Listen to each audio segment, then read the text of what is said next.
$1.15 a square foot. And it's bare. He thought that was expensive. And I said, okay. And he was a friend of mine, so I had to, be nonchalant and say, hey, that's okay, no problem.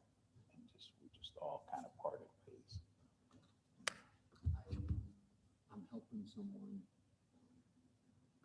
do an addition, but he was going to do a garage by owner. And he already had some approved, and then I said, well, there's no budget. Anything in the budget. I guess it's time to start. So I'd like to go ahead and call the meeting to order. Roll call, please. Okay. Seaman? Kouskoudas? Here. Mr. Vesey? Here. Ms. Vigil? Mr. Stavropoulos? Here. Mr. Koulianos? Mr. Morgan? Here. And Mr. Antiotis is in here. Do we have a quorum? Okay. That we have a quorum, I'd like to go ahead and take care of the first item on the agenda, which is the approval of the minutes of the December 14th, 2020 meeting. I'd like to entertain a motion.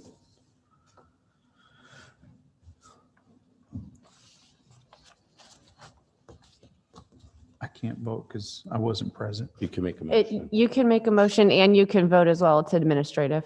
Yeah, you can make a motion. Okay, then I make a motion to approve the minutes, December 14th, 2020. Is there a second? I'll second it. Roll call, please. Morgan? Yes. Mr. Vesey? Yes. Mr. Stavropoulos? Yes. Mr. Kouskoudas? Yes. Okay, that being done, I guess we got to do some housekeeping for, I guess, this upcoming year. We're going to have to elect a chair and a vice chair of the board. And then from the floor, I'd like to see if any, take a nomination for chair. Can I put the gavel aside and make a motion or do a nomination? I could also run the election if you wish that way, since there's only 4 of you this evening. Please. Okay, any nominations for chair this evening? Yes, I'd like to go ahead and nominate Mr. Seaman as chair. Okay, any seconds on that nomination?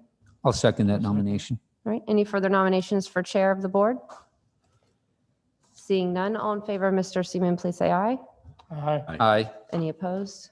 Motion passes. Mr. Seaman will be the chairman for the forthcoming year. And any nominations for vice chair? I'd like to nominate Mr. Kouskoudas. Was there a second? I'll second it. Any further nominations for vice chair? Hearing none, all in favor of Mr. Kouskoudas for vice chair of the board for this forthcoming year? Aye. Aye. Any opposed? Congratulations, Mr. Kouskoudas. Thank you.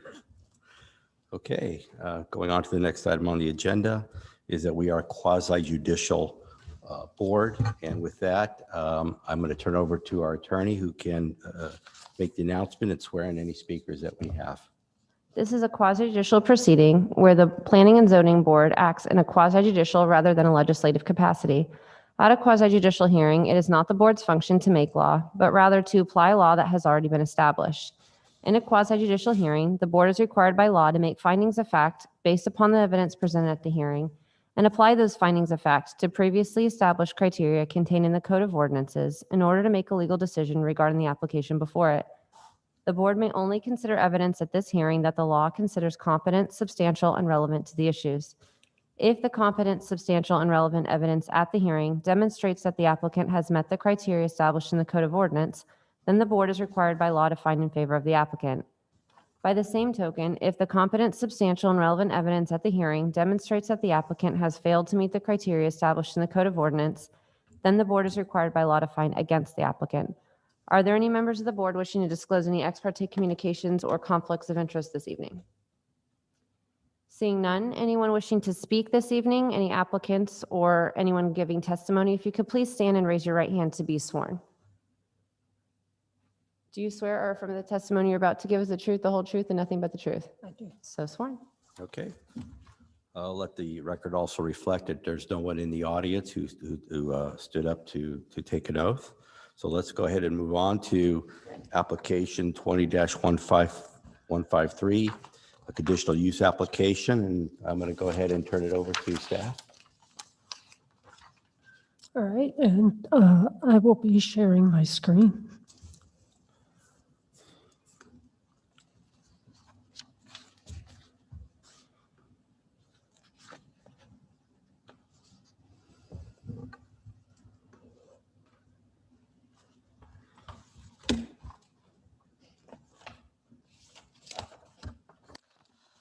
We have a application for conditional use. This is requested by Evan McConey. It's located on the west side of Safford Avenue between Center Street and Orange Street, and this is a conditional use for construction of a single-family home. There's the location map showing the lot. It's about 4,000 square feet in size. It's in the city's special area plan in the D4A district. And I won't go through the review criteria in detail, just to kind of summarize to say, you've seen these before, especially the higher residential area and the residential plus retail office classify single-family homes as conditional uses, just as a means of kind of not really discouraging them, but kind of putting everybody on notice that this is a mixed or a higher residential type of area, including the applicant and the surrounding property, so that a single-family home is appropriate here, but it's something that this plan wants the Planning and Zoning Board and the Board of Commissioners to look at, make sure it's compatible. This is a small infill lot, and it's really not appropriate for anything else other than a single family. And this area, this block is single and multifamily uses. Right across the street is office where Kokalakis Construction is located, and then the retail and office complex there on Center Street that they just renovated. So it's kind of a mixed area, but it really is predominantly residential and lower level retail and office. This is, as far as the character districts of the special area plan, this is right on the border between the downtown and the uptown districts. So this is just within the downtown district. And staff is recommending approval of the conditional use, and the applicant will need to pull a building permit within 1 year. Another thing I should have mentioned, the standards for this transect district, along with the requirement that the applicant will have to go to the Historic Preservation Board with his design, will assist in achieving compatibility of the physical, building, physical look at the property. Are there any questions? I do have one question. This is a portion of lot 4, correct? This.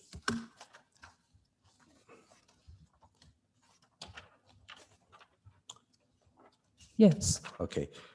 Was this lot that's broken out, was it a common owner to the all of lot 4, or is this a separate owner? I believe it's a separate owner. Okay. The applicant is present and may be Okay. able to answer those. Okay, yeah, I'd like to ask, yeah, well, would we get to that? Because I think it's important to find out, where you have non-conforming lots, and I think under our code, if you acquired a non-conforming lot, then we really have been pretty good as far as allowing these conditional uses, but to preclude somebody who has a lot and then spin part of it off into a non-conforming lot. Yes, and this is in the special area plan. So really, all that's required is that the applicant achieve the density. This lot has a density assigned of 1 unit. That's all that can be built on this lot, but the special area plan doesn't have minimum lot sizes. Okay, thank you. So, Now, yeah. I have a question. Are there a set of plans related to this? The applicant has not submitted a set of plans at this time. Okay. Can I ask also, what are the setbacks for this, this residential home that's being built or going to be built? If memory serves, and I can look that up too, the side setbacks are 5 feet. There is no alley behind this lot, so the rear setback's going to be, I believe, 5 or 10 feet. The front setback is probably a 0 to 10 or 15, but I can get you those numbers. So that'll be basically a 30 wide by 70 or 80 feet long, basically, of usable, buildable area. Potentially, yeah. Okay. Thank you. The other part of lot 4? The survey doesn't show a structure on this lot, the survey in your packet. The aerial does. There's a concrete driveway. So the other separate lots, yeah, I believe there are structures around this one. And I'm just thinking if I flip back to the aerial, you can probably see that. Let me go ahead and share that again.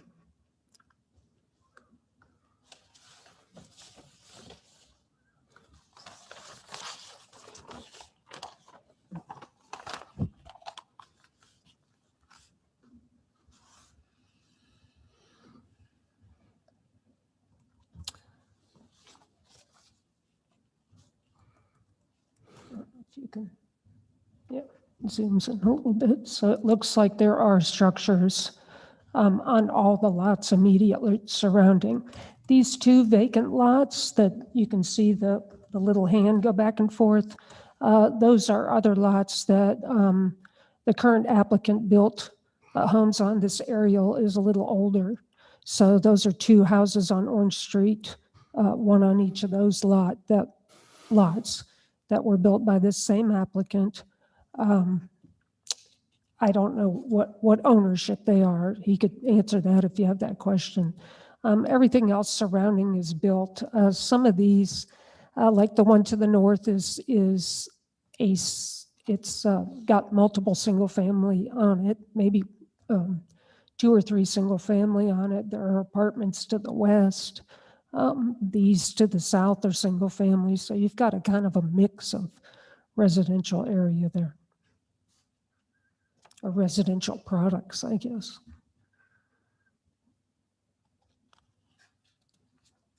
Any more questions?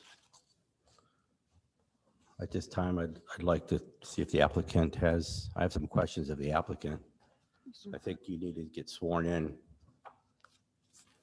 You could just raise your right hand for me. Do you swear from the testimony you're about to give is the truth, the whole truth, and nothing but the truth? So sworn.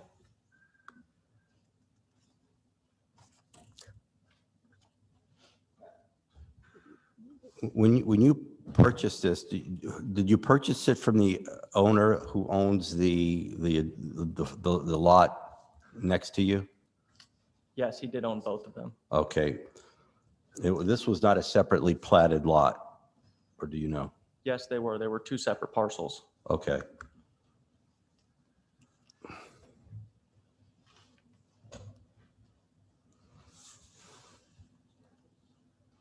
Does anybody have any questions of the applicant? Good Actually, evening. Since you took the time to come, I've got a question for you. The planner suggested that there were two homes that have been built on the two lots that aren't shown in the in this GIS view. And then your parcel butts up against that, right? Yes, Okay. And did you build those houses? I did. Those are very nice. Thank you. I toured one. Those were tough sites, and you worked really hard to build some unique, It wasn't easy, yeah. I guess the best way to call it is a skinny house. Yeah. I lived in Seattle decades ago, and skinny houses were a function because they would split lots in half for density. And is it your intent to build a similar style home on this lot also? It is, yes, just a little bit narrower. Just a wee bit narrower? Yeah. Every inch counts. Yep. And are the setbacks, side setbacks 5 feet? Yeah, they're 5 on the sides and the 10 and 10 in the front. I believe it's a 10-foot maximum in the front. Did you, on the previous construction and or on this one, did you apply for a side setback variance, or is there any intent for that? No, For a reduction in side setback? No? That was purely just curiosity if that was. That's all the questions I have. Thank you. I have one question. Are you planning on building a 2-story yes. residence there? Okay.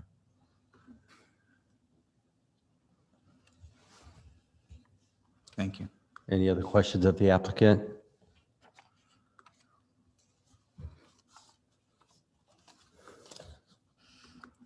At this time, I'd like to have somebody, I'd like to entertain a motion. Just for purposes of the record, there are no members of the public to comment. Is there anyone appearing by Zoom? We have no one in Zoom attendance. No email correspondence or any other correspondence? No, we didn't receive any. Sorry, thank you for bringing that. Not to a my problem. That's what attention. I'm here for. Okay, that being said, Chairman, I'd like to make a motion. I'd like to motion that we approve application 20-153 for conditional use. is there a second? I second the motion. Okay, roll call. Mr. Vesey, Could we have, is there any discussion that could be had before? we roll Okay, call? sure. Would that be a normal time for that? Yes. I did want to discuss the conditional use overall. Is that obviously I made the motion for, and I have seen the property and they are fine houses, but I am concerned that we're approving homes to be built in an area that is obviously commercial in nature and is obviously encouraging something else. And although nothing else is being built and he's asking for it, I do have that concern that we're not necessarily encouraging it, but we're approving new homes in an area that I don't think that's the intent of our overall land use design. I don't know what to do about that, but I just wanted to make that concern out there. I understand that, and you know, on the same token, one of the things that I had asked earlier is when somebody has a lot, okay, in other areas of town, you can't separate your lot to a non-conforming lot, sell it to somebody, let them put a house, you know, and therefore that's problematic. But you know, the thing is, unless they change that, there's not much we can do. I would agree, and I followed your line of questioning on that because I felt exactly the same way. So- Okay, that's all. I just wanted to get that part of the discussion out. So we have a motion and a second, so I guess it'd be appropriate to take a roll call, please.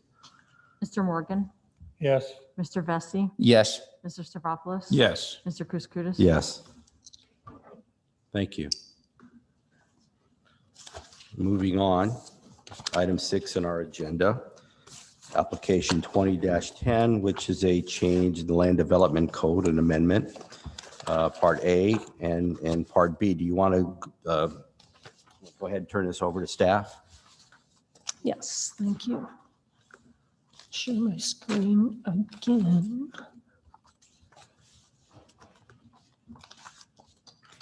Okay.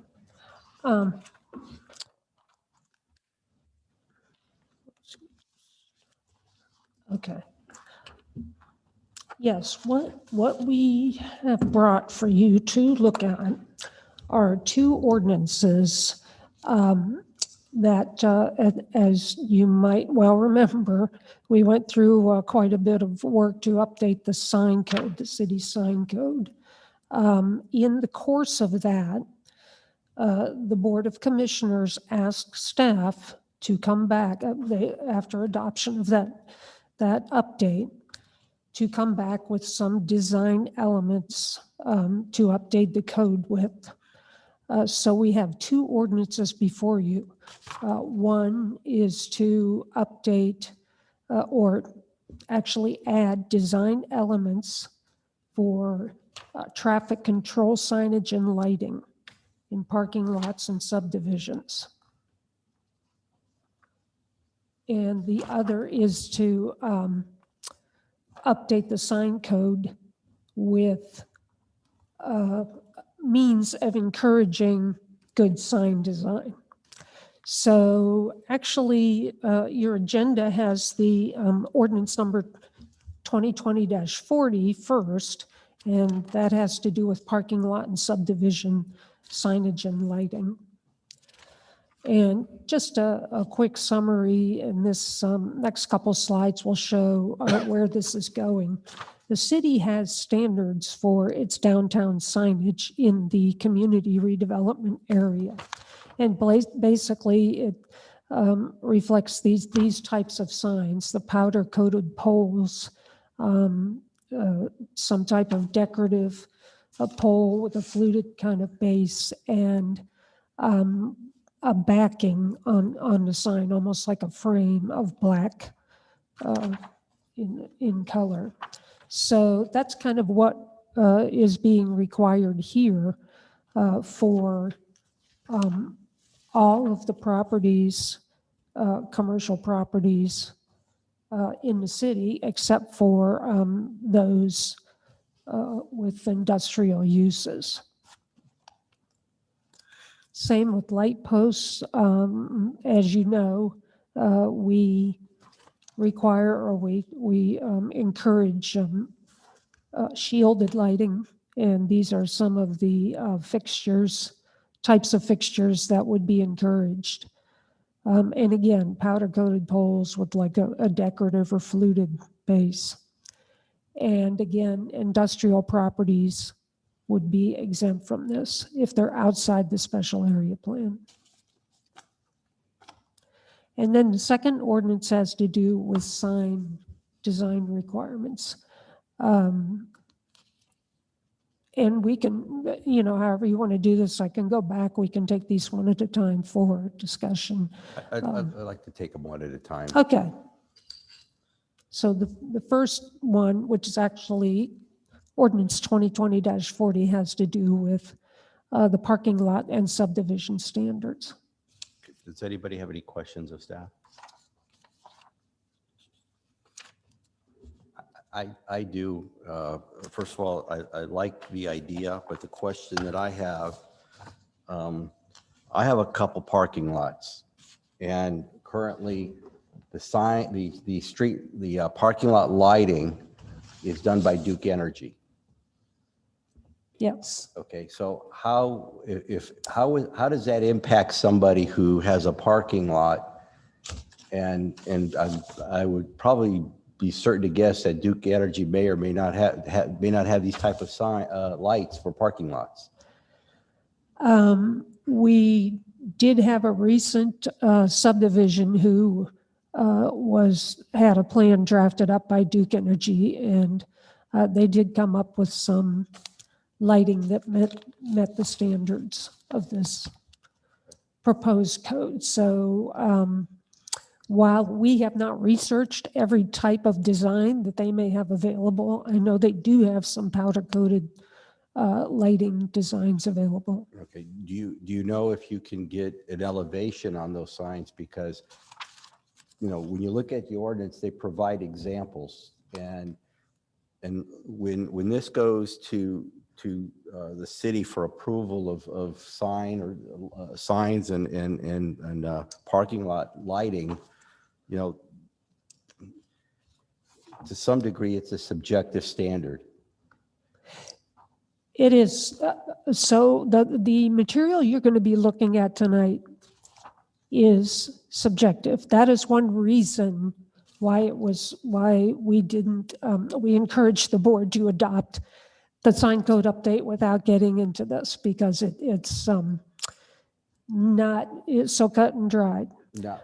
We have added an appeal process or basically, if you look in the sections of the code for the signs, that there is a process for a judgment of whether it meets the code to be appealed. Okay. And when we adopt this, or if we adopt this, and you look at the visuals that are provided by the city, is there a provision in there that says these are for illustration purposes only? Because I don't want somebody looking at these visuals and say, okay, your proposal really doesn't match or is not consistent with what's being shown as an example. And so I think it's important that, because, you know, this may come up when we're not all here, you know, whoever else ends up, you know, filling seats in the city or staff. And I just don't want them to just rely on the photographs that are shown. Yes, I would say just taking each by itself, the signs, we actually have specifications for those signs that we've provided to different developers who have incorporated those signs into their development. If you look at page 2 of the actual numbered page 2 of the ordinance 2020-40, under item B, it says the design for parking lot lighting shall be as shown in figure 2 below and shall meet the following design standards. And then you have figure 2 with 3 examples. If you'd like, we could, you know, suggest the recommendation that those illustrate the type of lights. Yeah, And just those are examples, something because there are standards listed below that. Correct. And there may be other designs that meet the standards that aren't within the box of designs that we have shown. And I just, again, you know, 2 years from now, there could be other people sitting at the city making these determinations, and they look at the visuals that we provided, and I just don't want to lock them in. And so just for clarity, that these are just illustrations only. Well, and if I could interject, the code specifically states that they shall be as shown in the figures as depicted. So what I'm hearing from you, and I don't know if the entire board feels that way, obviously we would need a consensus before any recommendation is moved to the Board of Commissioners. But if the entirety of the board feels that way, might I suggest that instead of saying the design for parking lot lighting shall be as shown in figure 2, the design for parking lot lighting, so either you could put shall substantially be, or as by way of example or something like that. That is going to put a lot more subjectivity into the design criteria. Likely there will need to be another provision that has, you know, what you don't want to get yourself into is one person in the city being able to say, I don't like that sign, and therefore I know it kind of looks like those, but I don't like it, so we're not going to do it. I know, and I'm not going to get hung up on this, Right. but you know, knowing. Keep in mind, these things come before the board all the time. So if the commission goes, oh, this is not working in practice, Yeah. whether or not you're on this board, which you might see it again in the coming year. Who knows? You Just know? knowing what I know. Yeah. if I said, okay, they shall be, and these are the three examples, and there may be a design that meets the design criteria that doesn't look like these here, then that could be rejected, and they may be, aesthetically pleasing. That's just my concern. The fact that there is an appeal process through the Board of Commissioners, that the last decision maker with regard to artistic value would be a Board of Commissioners. And let's hope that they have some artistic. So, But I understand. I yeah. understand. It just that these are the things that sometimes I think it may that's be a valid small, but point. you get pigeonholed, and I Right. don't want to be pigeonholed. So then even, again, as long as the board has a consensus and Yeah. everyone feels the same way, or a majority, maybe some verbiage within the code saying, like these or otherwise meeting the criteria, which I think that verbiage it says and otherwise meeting the criteria, but maybe something that says or otherwise meeting the criteria. And that might show by way of example, it needs to look like these or otherwise meet the criteria that's in the code. Based on anything that I've said, I don't know if the rest of the board has any comments. No, I also agree with that, because, you're laying subject to this way. I mean, there's obviously a little open field for just a slight diversity, and where they can meet that criteria, but not be limited to a specific type. There may be just a slight type of diversity involved. And I have to agree with Mike.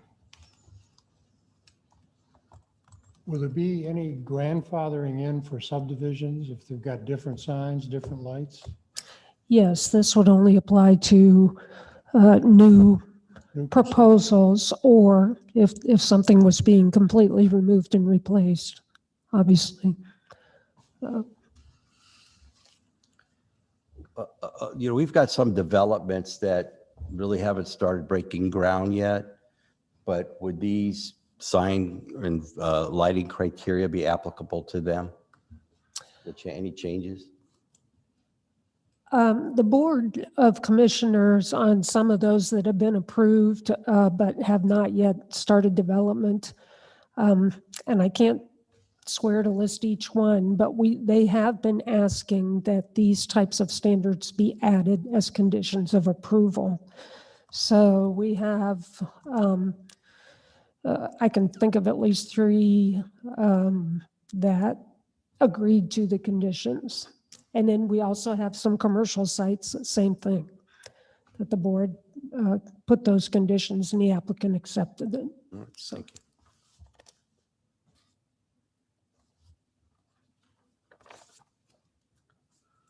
Okay, unless anybody has any questions, I'd like to go ahead and entertain a motion. I do have a question. I was doing my best to follow the conversation, Chairperson, and I did hear clearly and understand council's suggestion that an adjustment in verbiage might be the acceptable path there. And I agreed with that. So I guess my question is, did we come to a consensus on? Well, I think if you make the motion, Mr. Vesey, and then the board seconds it and approves it, then we'll have an idea of if you guys want to move that way or not. So I would just suggest, if you agree with that, to make the motion the affirmative with the suggested change in the verbiage to say, like the figures in the ordinance or otherwise meeting the criteria as listed in the code, or something to that effect. Chairperson, I'd like to make a motion. I'd like to motion that we approve ordinance 2020-40 with conditions of adjustment on the verbiage as we were just discussing. Work, it's reflected in the record. Thank you. I'll second that. Any further discussion? I would ask if anybody is in the audience. Nobody's in the audience. Is there any Zoom? We do not have anyone in attendance in Zoom. Any correspondence? No. None. Okay, then roll call, please. Mr. Morgan, Yes. Mr. Vesey, Yes. Mr. Stavropoulos. Yes. Mr. Kouskoudis. Yes. Thank you. And I did want to say, we had two ordinances. Was that, and I should have caught that beforehand, but was that just for 2020-40?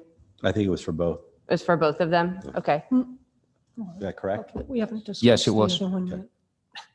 We didn't talk about signs. We didn't really talk about 2039. Oh, no, I'm sorry. It was for Yeah. just 2040. 2020-40, okay. Because I thought you meant little, part one and Part part A, two. but yeah. Okay, because that was for those two. Right, just for 2020-40. Yes. Okay. I and double. Nope, that's quite all right. That's why I Okay. wanted to All clarify. right. So now we'll move on to Land Development Code Amendment to Ordinance 2020-39. I'll turn it over to staff at this point. All right, and this one is the changes to the sign ordinance. And basically, kind of in a nutshell, what this does is provide for, I guess, for lack of a better term, creative signage, and trying to encourage creative signs or, I guess, more aesthetically pleasing signs, and discourage pole signs in particular. This also allows a couple of signs types that were missed. Well, one in particular, roof-mounted signs. And it also provides for what are called landmark signs. So this would be for older signs or sign components that are really non-conforming or don't fit the code, but they're historic or they're culturally, I guess, important to the city. So that allows for a landmark sign designation. Basically, just to give you kind of an overview,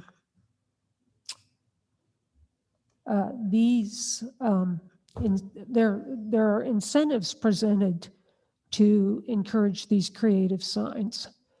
And just going through the graphics, you can see the different sign types on the top. The pylon, the pole with cladding, monument, monolith, those would be desirable over a pole sign, which is shown on the bottom.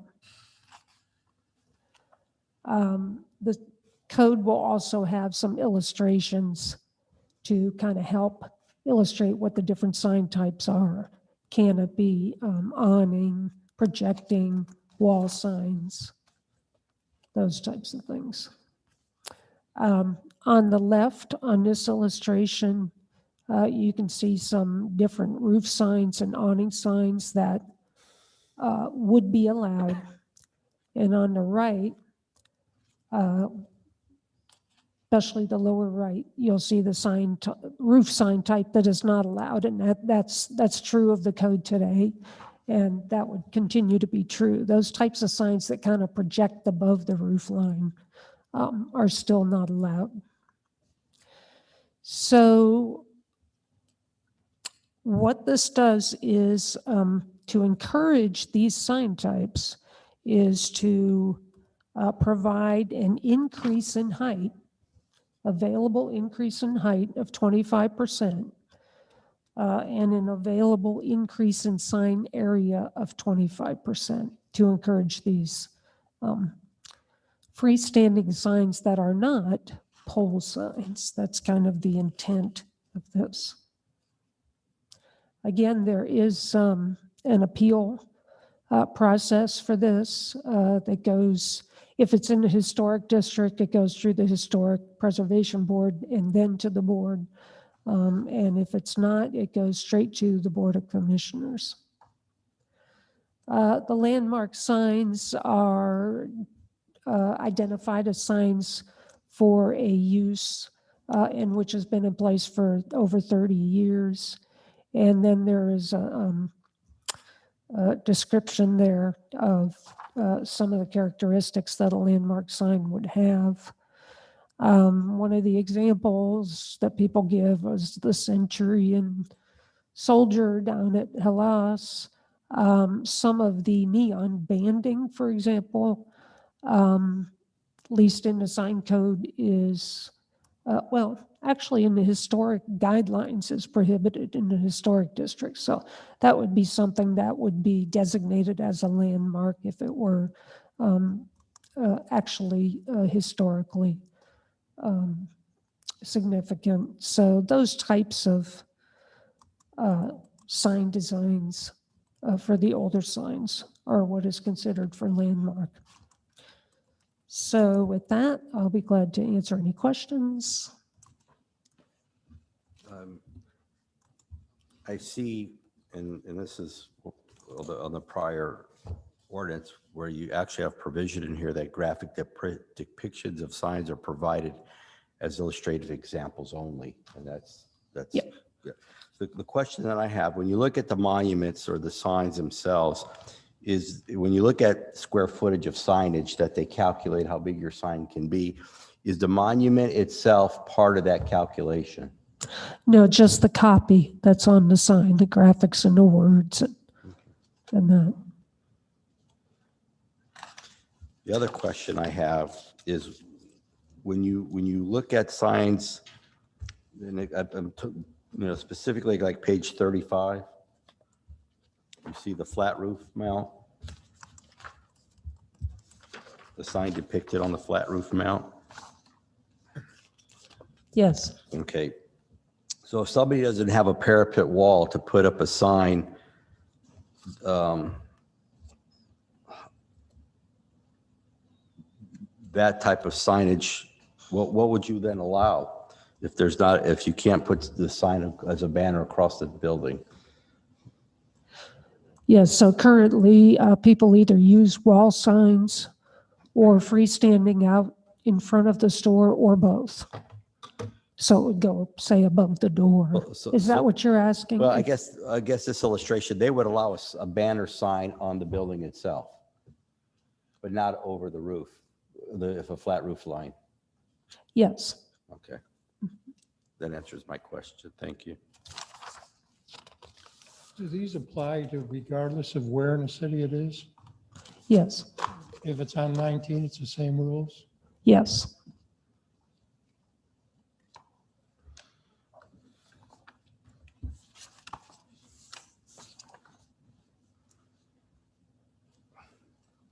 Does the board have any other questions?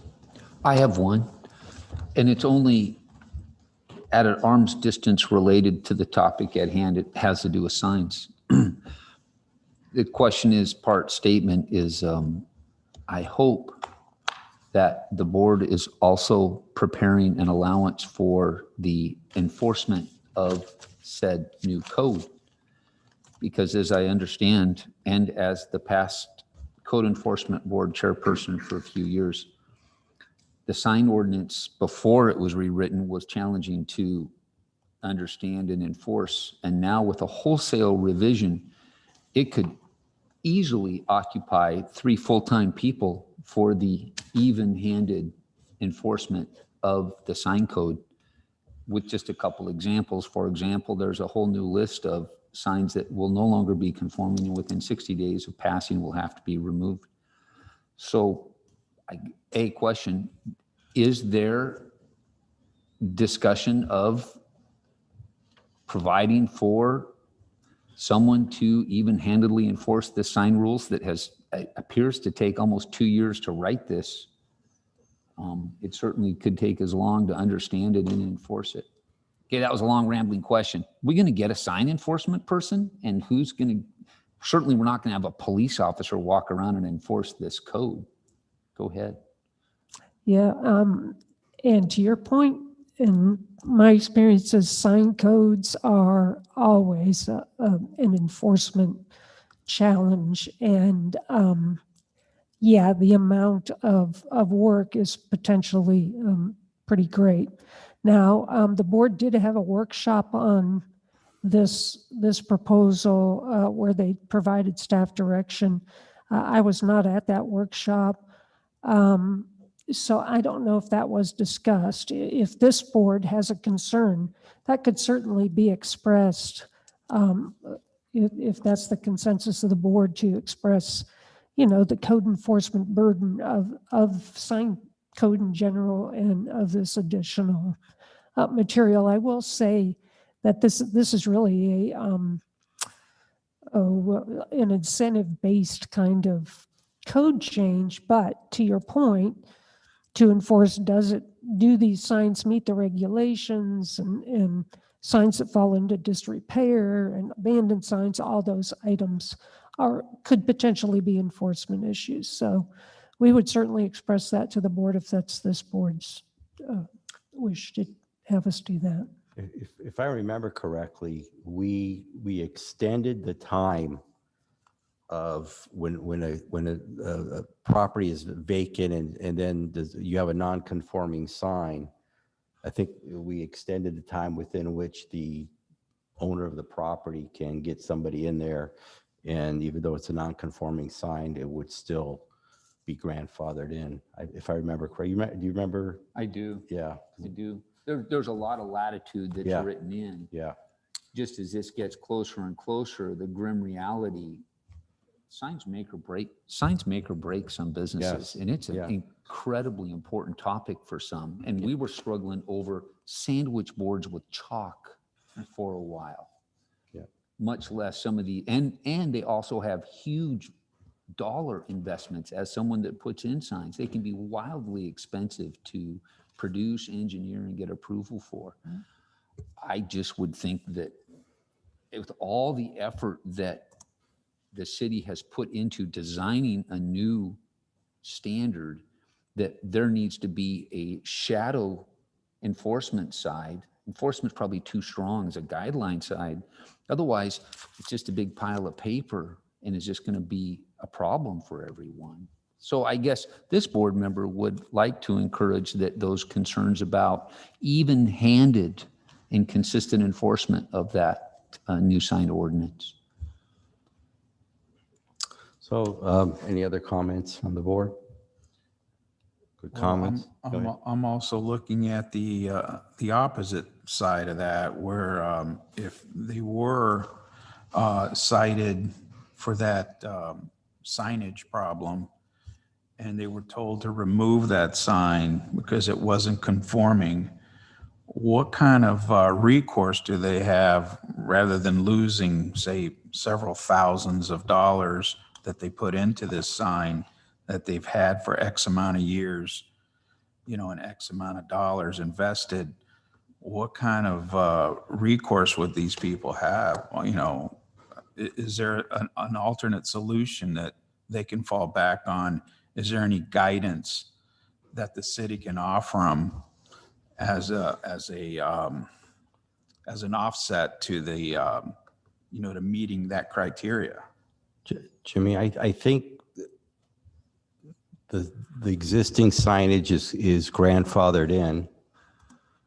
Okay, except if you lose your signage that's non-conforming for an abandonment of the business for a length of time, at which case then it has to become conforming. So I think that's the way the sign code reads, but to single-handedly be able to tell somebody who's got a non-conforming sign, now you have to remove it, is, I don't think, within the ordinance at all. Am I correct in that? Yes, that's right. And we've had a couple of recent enforcement, I guess, reviews. I don't know that there's been any citations under the new code. And basically, the way this was updated is that if the sign face, for example, the business is gone, but the business name is still there, if the sign face is still there, and I forget the time frame, it's I think 180 days, then the sign face needs to be removed. As far as the structures, if the structures are non-conforming but in good repair, they don't have to immediately be removed. We had a couple that were obviously not in good repair and falling down, and were non-conforming. Those owners were contacted. But if it's a structure that's in good repair, it's not considered to be abandoned for purposes of the structure. So the way this was updated seems to be working well, I think. And 185.02 says, as far as termination of non-conforming signs, that if you're not modifying it substantially, then you can continue to use it. Right. Thank you for clarifying that. And if I may just add on 184.00, certain signs to be removed, A, with exceptions of grandfathered, non-conforming signs addressed in this section. So that's consistent with what you said. Pretty much, if you got it, you got to keep it. If you don't change it and you don't let it fall on the ground, you're good. So it's just everybody moving forward. Now, everybody that's grandfathered, they get to keep it as is, no enforcement of any of these at all. So everybody that's got it keeps it as is. As long as it's in good repair, sure. There you go. Well, if I'm good, you're good, then Yeah, we're all I've actually, it's the guy coming down. It's his problem. actually, I had this issue up in my other office where I had today it's a non-conforming sign and it needed well, I was going to replace it, but the sign people said, you better not. And so there was a lesson learned. So there was a motion and a second.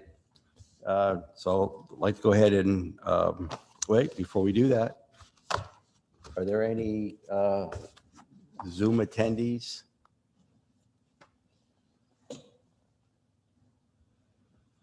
There's nobody in the audience. I did not hear from. We do not have anyone in attendance.